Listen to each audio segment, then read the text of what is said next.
Alright, we're going to be calibrating the Stihl ms400 CM. You can find this in the manual.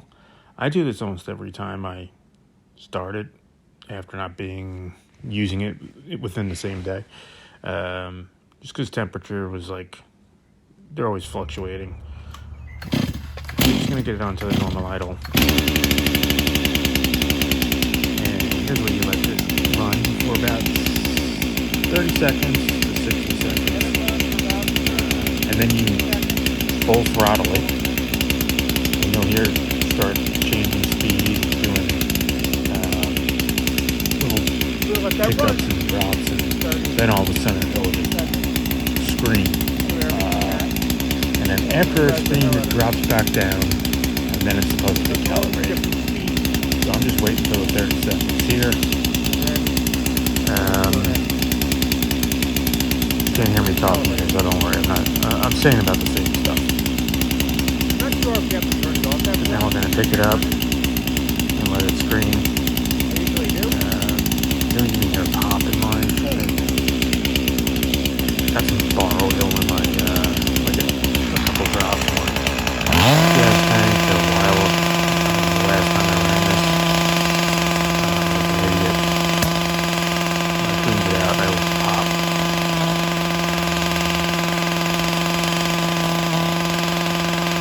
Sounds fast.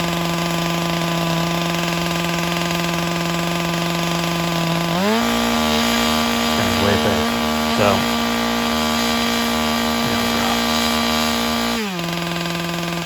and now it's calibrated. That's how I calibrate it. You heard some pops in there because that's some wacky thing with my oil.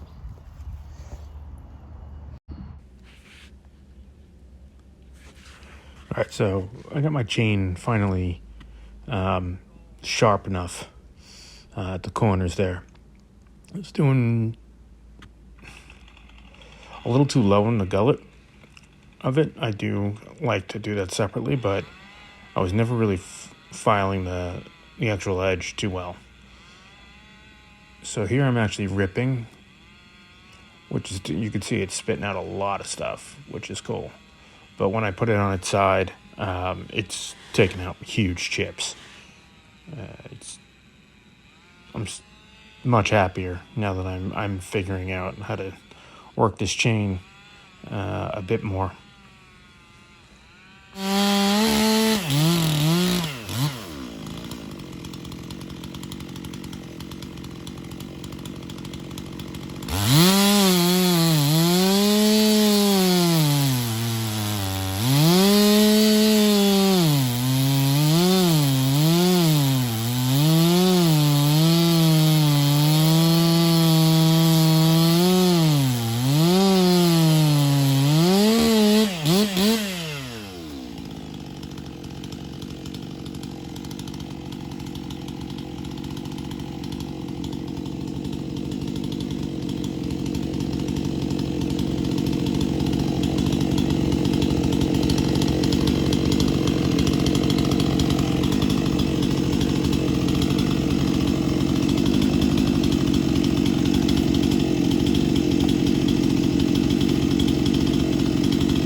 Alright, so I'm going to go cut this now on its side. I'm just taking a look at it. It was a junction box screwed into one of these stumps, making sure nothing's there. And I'm actually going to feather on the throttle a bit and not go full throttle, just to see how the chain was sinking in. And it did pretty good.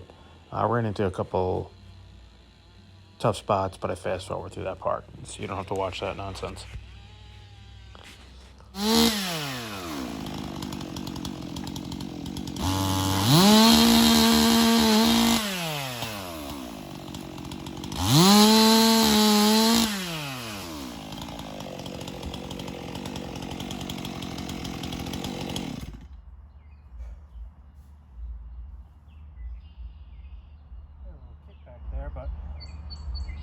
But that was going to happen.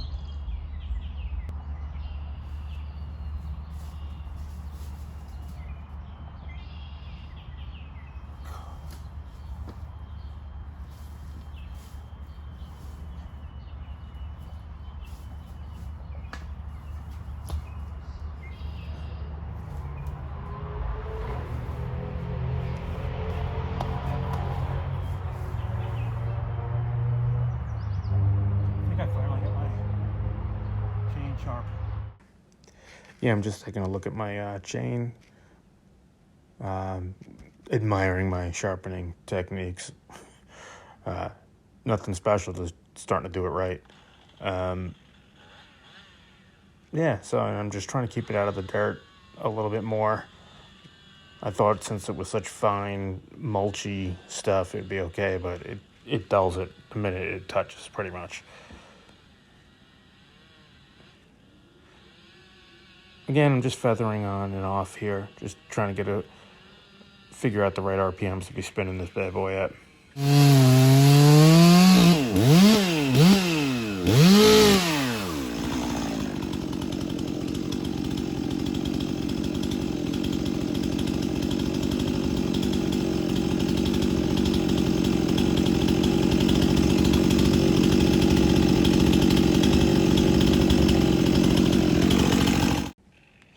Alright, here's where you gotta be a little careful. I turned it over so I don't put it in the dirt.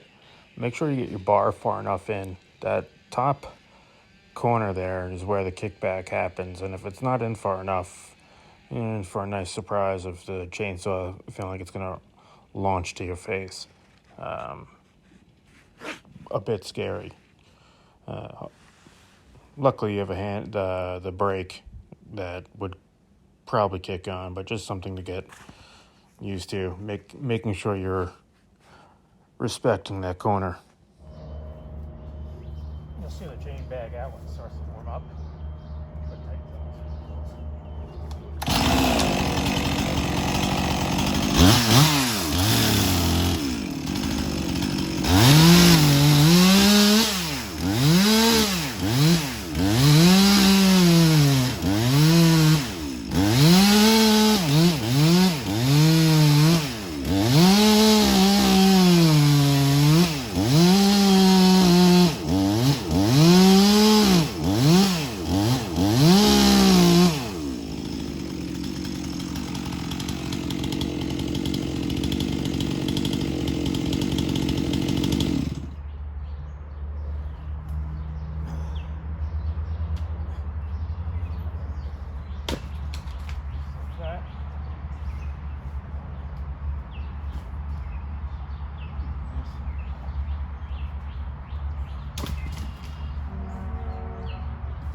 Although I do enjoy kicking shit around, it's actually for safety.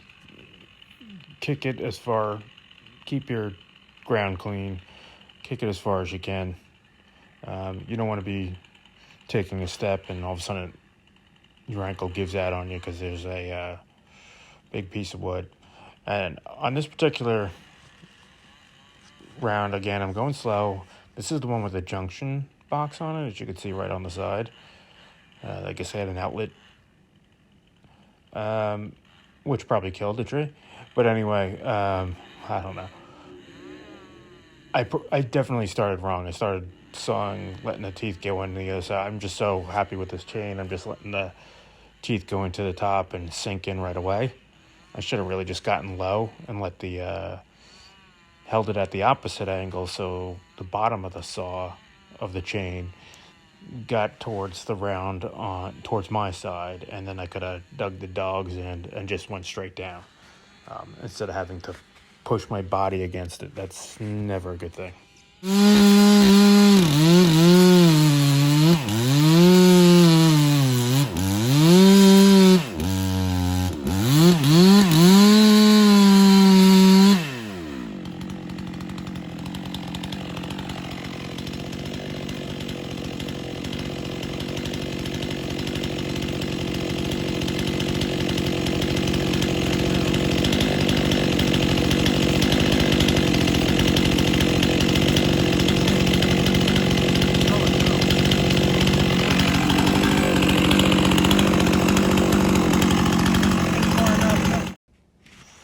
So this is the end of the video. Please give it a thumbs up and subscribe if you want to see more.